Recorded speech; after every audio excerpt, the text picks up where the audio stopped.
It's been said, if you fish right underneath that sign, that you catch some really special fish that do magical things.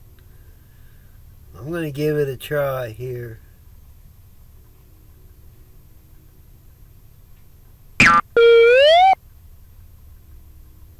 Alright, I caught one.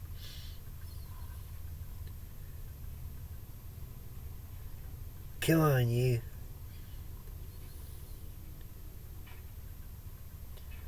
Let's see what sort of magical powers that you have. That is, if we can get you up out of the water.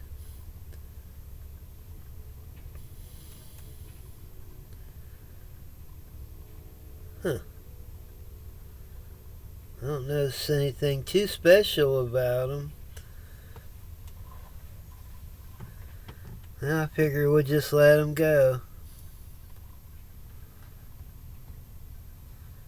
I wonder why everybody says if you catch one, it's a pretty lucky thing. Get you a better look at them there. So what's with you, fish? Happy birthday to you. Happy birthday to you. I came from the water.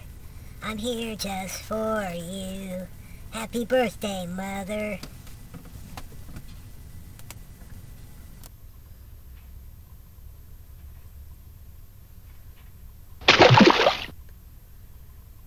That is a good power.